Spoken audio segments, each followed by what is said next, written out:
Hello student, आज हम sample paper 2024-25 solve कर रहे हैं, जिसमें से आज हम सिर्फ एमसीक्यूज सॉल्व करेंगे जो कि बेसिक और स्टैंडर्ड दोनों के लिए ही इंपॉर्टेंट होगा। और एमसीक्यूज इसी टाइप के आपसे पूछे जाते हैं। पहला क्वेश्चन क्या है, 20 मिनट में 20 एमसीक्यूज सॉल्व करने की कोशिश करूँगी मैं। The graph of quadratic polynomial P x देखते ही आपने ये देखना है कि ग्राफ एक्स एक्सेस को कितने पॉइंट पर इंटरसेक्ट करता है, कितने पॉइंट पर काटता है। ठीक है, तो पी एक्स क्योंकि बोला है, अगर पी ऑफ वाई बोला होता तो वाई एक्सेस को चेक करते।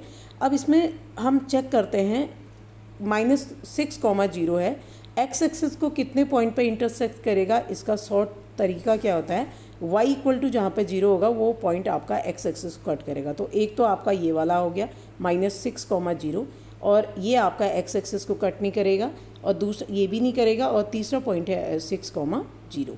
ठीक है, क्योंकि आपको पता है 6,0 यहाँ कहीं होगा, 6,0 जो कि एक्स एक्सेस को कट कर रहा है, दूसरा -6,0 ये भी एक्स एक्सेस को कट कर रहा है। तो जितने पॉइंट पर एक्स एक्सेस को कट करेगा ग्राफ, उतने ही आपके जीरोज हो जाएंगे।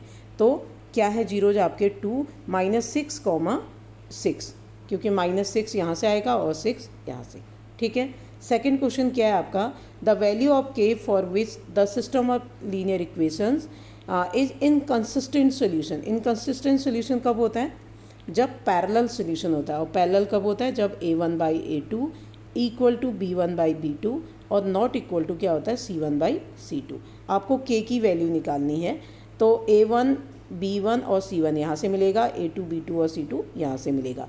a1 क्या है, x का कोफिशिएंट यानी कि 3 अपॉन a2 क्या है, दूसरे इक्वेशन में x का कोफिशिएंट 6 इक्वल टू, फिर उसका b1 माइनस का k है और b2 क्या है 10 है। तो इसे जब सॉल्व करोगे 3 1 जा 3, 3 2 जा 6, और क्रॉस मल्टीप्लाई करोगे आप 2 की यहाँ और 10 की यहाँ, तो ये बन जाएगा माइनस का 2k इक्वल टू 10, और k इक्वल टू क्या बन जाएगा, k इक्वल टू माइनस का 5 हो जाएगा, यानी कि 10 अपॉन -2, 2 5 जा 10, और माइनस हम न्यूमरेटर में डाल सकते हैं, तो k इक्वल टू -5। ठीक है, थर्ड क्वेश्चन क्या है, which of the following statement is not true. A number of secant, circle में सीकेंट्स होते हैं जो कि सर्कल को आर पार कर जाते हैं, जो लाइन है मतलब डायरेक्टली क्रॉस कर जाते हैं, ये सीकेंट है। Can be drawn at any point on the circle. A number of secant मतलब बहुत सारे सीकेंट हम ड्रॉ कर सकते हैं एक पॉइंट से। यस, ट्रू है ना ये तो। दूसरा क्या बोला है, only one tangent can be drawn at any point, यानी कि एक पॉइंट पर हम एक ही टेंजेंट ऐसी लाइनें होती हैं जो कि सर्कल को एक पॉइंट पर टच करते हुए चली जाती हैं। ठीक है, a curve of a line segment joining 2 point on the circle. Circle में अगर हम 2 पॉइंट को ज्वाइन कर दें तो उसको क्या कहते हैं, कर्व कहते हैं। अगर वो 2 पॉइंट को ज्वाइन करते हुए क्रॉस भी हो जाए, वो सीकेंट है आपका, राइट। तो ये ए है, ये बी है, this is called the curve.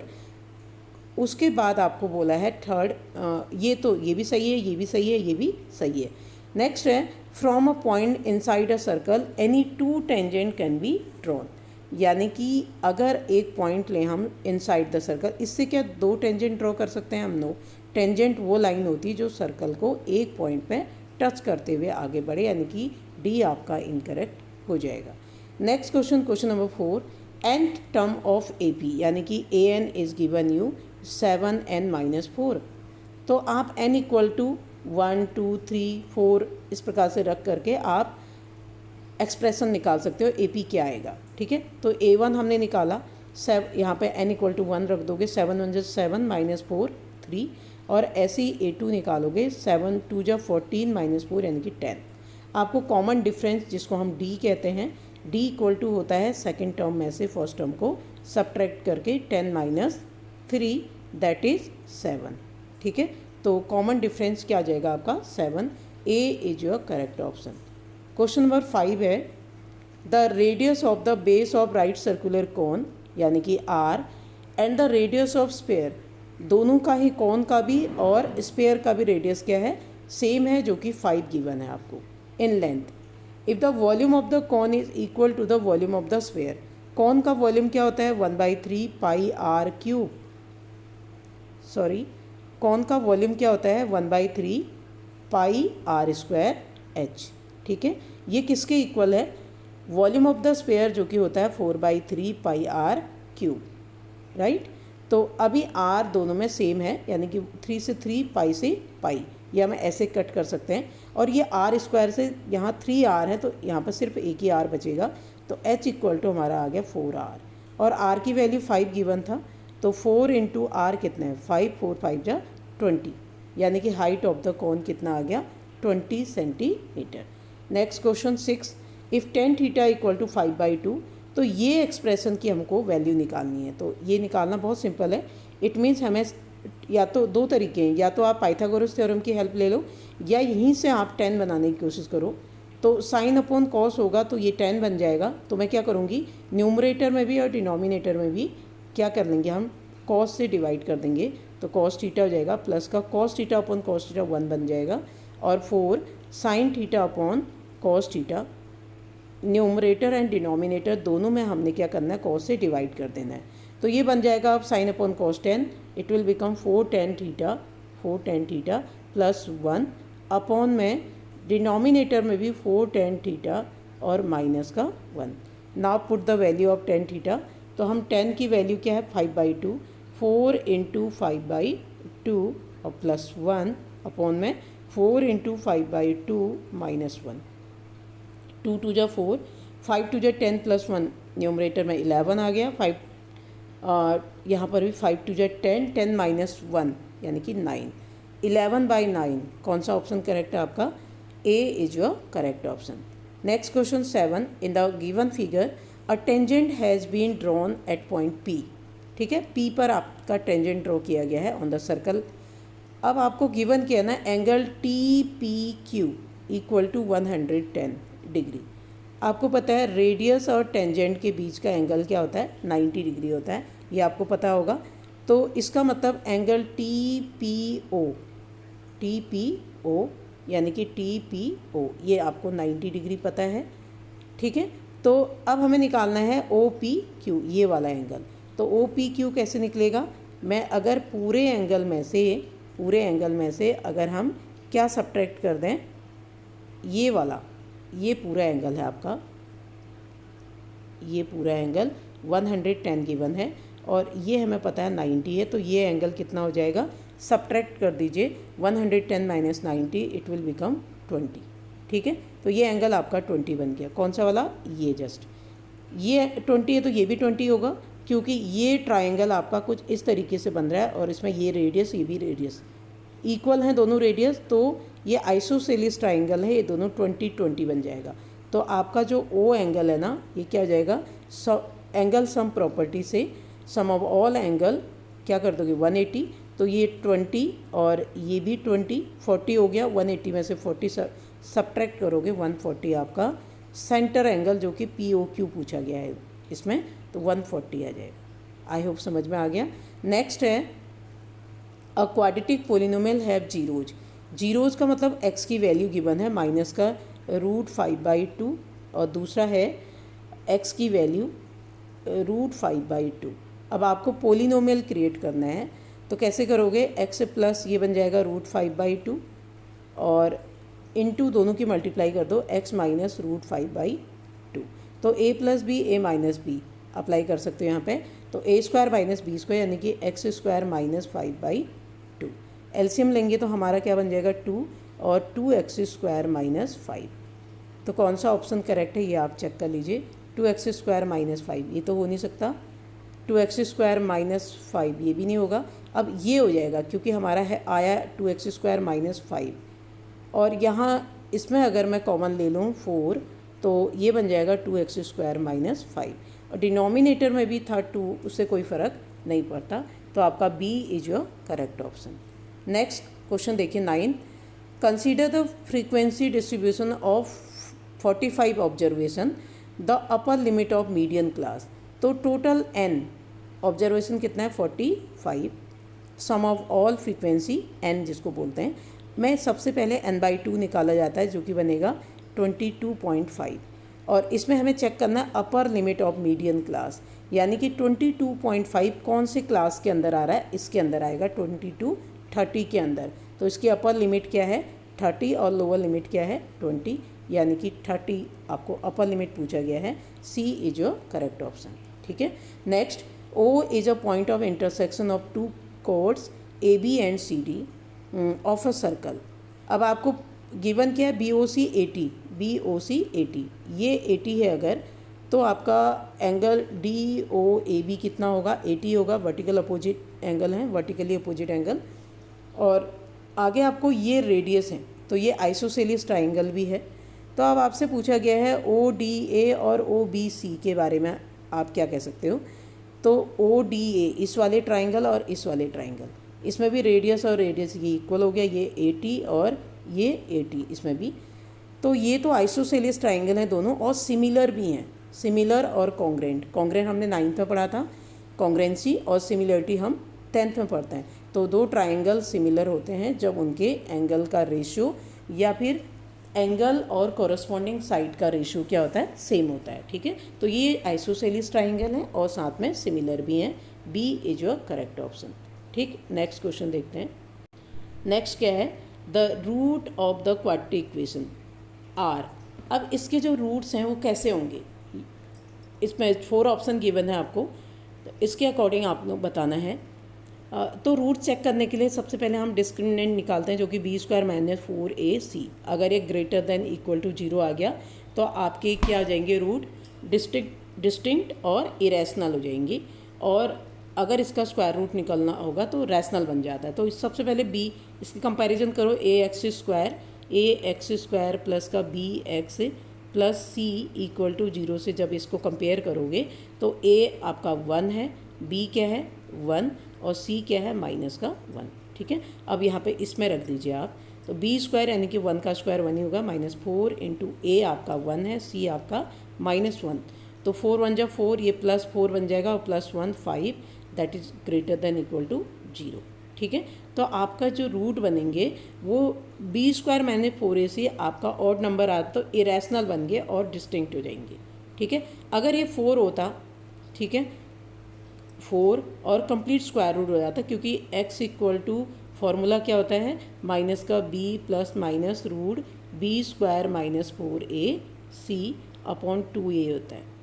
ठीक है, अगर ये बी स्क्वायर माइनस 4ac आपका 4 बनता तो उसका रूट स्क्वायर रूट क्या बन जाता 2, तो रैशनल आपके रूट बन जाता है। लेकिन ये 5 है, 5 का कम्प्लीटली स्क्वायर रूट नहीं निकलता, तो इरेशनल और डिस्टिंक्ट आपके रूट हो जाएंगे।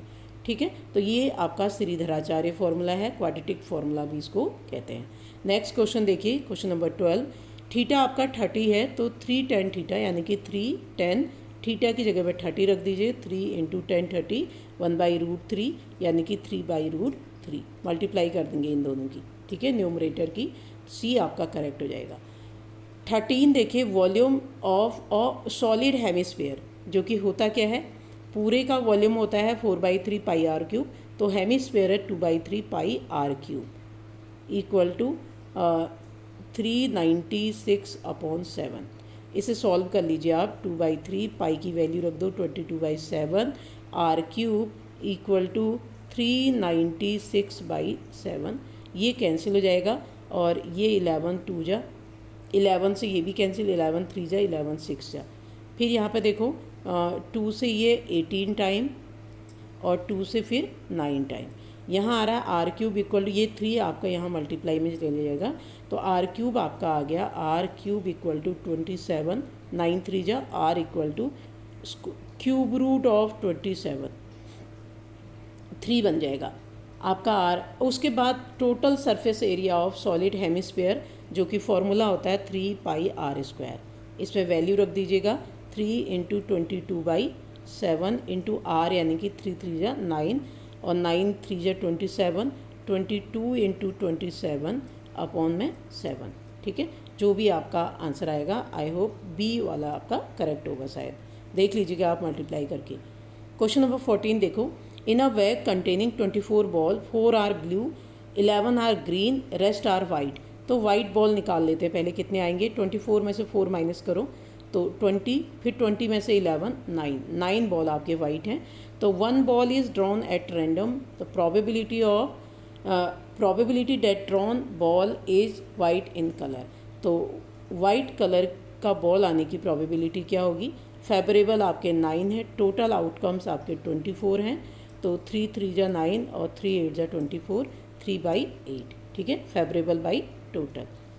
नेक्स्ट है the point on the x axis nearest to the point. अब एक्स एक्सिस में पॉइंट होना चाहिए और इसके नियरेस्ट होना चाहिए। इसके ना डिस्टेंस निकाल के देख लोगे, डिस्टेंस फॉर्मूला इससे भी निकालना, इससे भी और इससे भी। जब सबसे आप -4,5 की डिस्टेंस निकालोगे तो डिस्टेंस फॉर्मूले से आपको लगेगा ये वाली डिस्टेंस क्या होगी, सबसे कम होगी इसकी इससे डिस्टेंस, ठीक है, बी आपका करेक्ट हो जाएगा। और वैसे भी क्या है देखो, -4 फॉर्मूला क्या होता है x2 - x1, तो -4 -4 ये 0 बन जाएगा, और 5 - 0 5 का स्क्वायर 25, 25 का स्क्वायर रूट 5। लेकिन अगर इससे निकालोगे तो 4 का स्क्वायर प्लस 5 का स्क्वायर तो और ज़्यादा बढ़ते हुए जाएगा, तो बी आपका करेक्ट है, डिस्टेंस फॉर्मूला अप्लाई कर लेना आप, ठीक है। 16 है which of the following gives the middle most observation. तो मिडिल मोस्ट ऑब्जर्वेशन क्या देता है आपको, मीडियन, याद रखने हैं आपने, ठीक है। तो नेक्स्ट है आपका 17। मैं जल्दीबाजी में इसलिए करा रही हूँ क्योंकि जल्दी में हमने जल्दी में हमें क्वेश्चन सॉल्व करने हैं, जल्दी का मतलब विद इन अ टाइम, ठीक है, तो हमें ज़्यादा टाइम वेस्ट नहीं करना है MCQ सॉल्व करने में। A point on x axis divide the line segment. Point कहाँ है आपका, एक्स एक्सिस में है। अगर एक्स एक्सिस में कोई पॉइंट है तो यहाँ पे y क्या होगा, 0 हो जाएगा, और x की वैल्यू आपको निकालनी है। तो y 0 किस किस में है, एक इसमें है और एक इसमें, या तो A ऑप्शन करेक्ट होगा या C होगा, ठीक है। तो बाकी B और D तो हो नहीं सकते क्योंकि पॉइंट कहाँ पे है, एक्स एक्सिस में है। Divide the line segment, A B दे रखा है और रेशो भी दिया है, तो आपको सिर्फ x निकालना है। तो x का फॉर्मूला क्या होता है, m1 x2 plus m2 x1 upon m1 plus m2, ये होता है।